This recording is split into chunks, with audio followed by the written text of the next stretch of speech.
이 새벽 우리에게 주신 하나님 말씀은 예레미야 34장 1절에서 7절까지의 말씀입니다. 예레미야 34장 1절에서 7절까지의 말씀입니다. 우리 하나님의 말씀을 다 함께 받들어 읽겠습니다. 바벨론의 느부갓네살 왕과 그의 모든 군대와 그의 통치하에 있는 땅의 모든 나라와 모든 백성이 예루살렘과 그 모든 성읍을 칠 때에 말씀이 여호와께로부터 예레미야에게 임하여 이르시되 이스라엘의 하나님 여호와께서 이와 같이 말씀하시니라.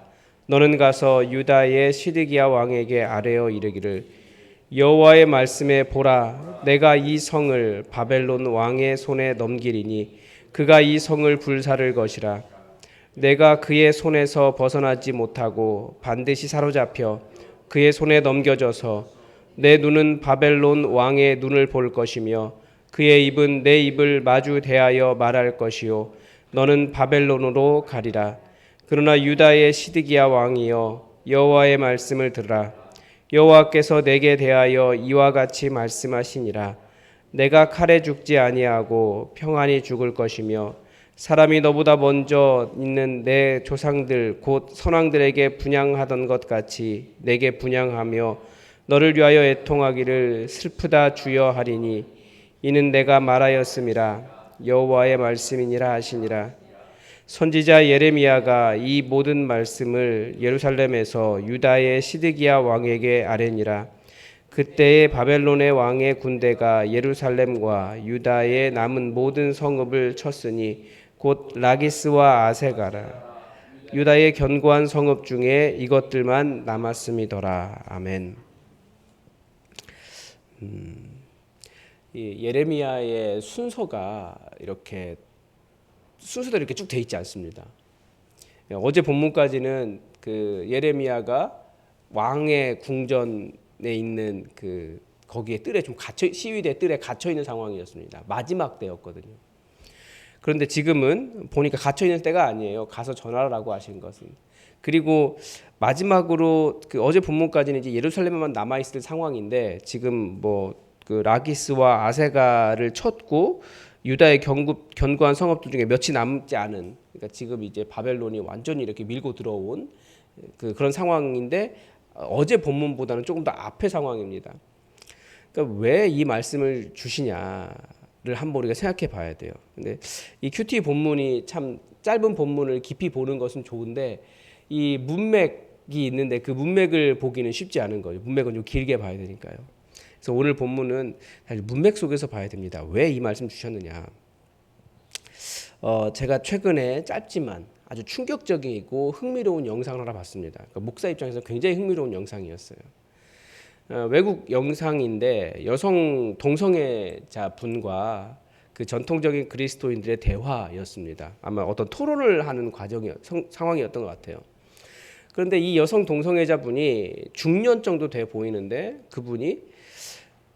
그 여성분이 자기가 다른 여성과 키스할 때 자기는 평안과 기쁨을 느꼈다며 그때 성령님의 임재를 느꼈다 이렇게 말하는 거예요. 그 이야기를 듣는 다른 분들이 이제 얼굴이 표정이 이렇게 확 변하더라고요. 그러면서 우리가 같은 성경을 읽고 있는 거 맞냐라고 반문을 하자 그 동성애 여성분이 지금 성경을 가지고 나를 정죄하는 것이냐?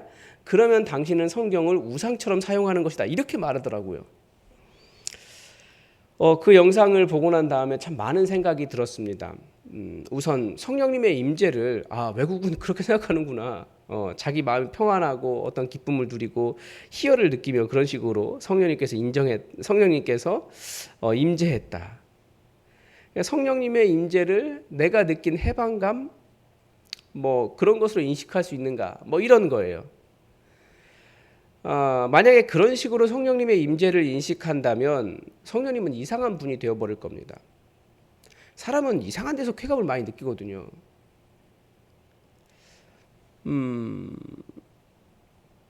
그건 그냥 쾌락이지 성령님의 임재라고 말할 수는 없는 거예요. 자기가 뭐 어떤 사람은 극단적으로 이야기하면 뭐 소설 같은데 그런 게 보면 사람 죽이고 쾌감 느끼는 사람도 있잖아요. 뭐 그러면 그때 성령님께서 임재하신 겁니까? 제가 볼 때 그건 어떤 스스로 생각하는 금기를 넘어선 것에 대한 희열, 뭐 그런 거 같아요. 뭐 아내 이외에 다른 여인을 품에 안고 행복함을 느끼고 있어도 그것도 성령님의 임재입니까? 뭐 이런 식으로 얼마든지 다른 말을 해볼 수 있는 것 같아요. 그러니까 기쁨이나 해방감, 자유나 평안으로 성령님의 임재를 판단하는 것이 아니라는 거죠. 성령님의 임재를 단지 자신의 기분으로 판단할 수 있다는 것은 그만큼 이 시대가 성령님에 대한 오해와 성령에 충만하지 않다라고 하는 것에 대한 반증일 겁니다. 또 하나는 그 성경을 우상처럼 사용한다라고 하는, 우상처럼 섬긴다라고 하는 그 여성분의 말도 참 마음이 아팠습니다.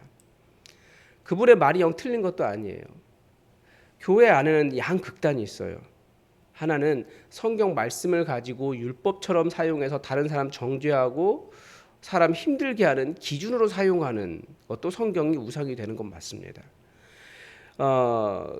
그런데 또 반대로 그 하나님께 나를 사랑하시기 때문에 나의 죄를 해방시켜 주셨기 때문에 나를 용납해 주셨기 때문에 나는 무한한 자유를 가지고 있다라고 말하는 뭐 자유주의를 그런 식으로 설명한다면 그 극단도 이것도 틀린 거예요. 성경은 그 여성분이 오해한 게 그거예요. 미국 교회가 가진 오해도 그거고요. 미국을 그대로 따라하는 한국 교회가 가진 오해도 그겁니다. 복음은 율법도 아니고, 그러니까 이쪽 율법도 아니고 그렇다고 무한한 자유도 아니라는 거예요. 말씀을 율법적으로 바라보는 자들에게는 은혜의 관점을, 그리고 자기 자신의 자유가 모든 것의 기준인 사람에게는 모든 것은 가하지만 모든 것이 가하지 않다라고 말하는 그 선을 가르쳐 주는 것이 복음이라는 거예요. 그래서 가운데로 와야 되는 거죠. 그래서 말씀이 중요한 거예요. 말씀은 은혜의 수단인 동시에 사람들에게 그렇게 사는 게 아니고 이제 복음으로 넘어왔으면 지금까지 방탕하게 살던 그것을 버리고 이것을 만족하며 살아라라고 제시하는 선과 같은 것이 말씀이라는 거죠. 성경이에요. 복음은 절대 아무렇게나 자기가 원하는 대로 예수님이 죄인을 용납해 주셨기 때문에 그냥 막 살아도 된다, 무조건적인 해방이다 이렇게 말하지 않는다는 거죠. 복음 안에도 정죄가 있어요. 예수님께서 모든 죄를 담당하셨기 때문에 이제는 그런 죄의 권세에 얽매이지 말라고 해방시켜 주신 것이지 이제 말씀을 무시하고 살아도 된다 이런 뜻은 아니라는 거예요. 그래서 어떻게 살아야 되느냐, 말씀을 제시하시는 거죠. 말씀을 이루고 살라고 주신 것이 말씀이지 성경이지 무한정의 자유를 의미하지 않는다는 겁니다. 그 하나님의 사랑을 무제한적인 자유로 오해하면 그것도 율법주의만큼이나 자기 자신의 판단을 우상화하고 있는 것과 똑같습니다.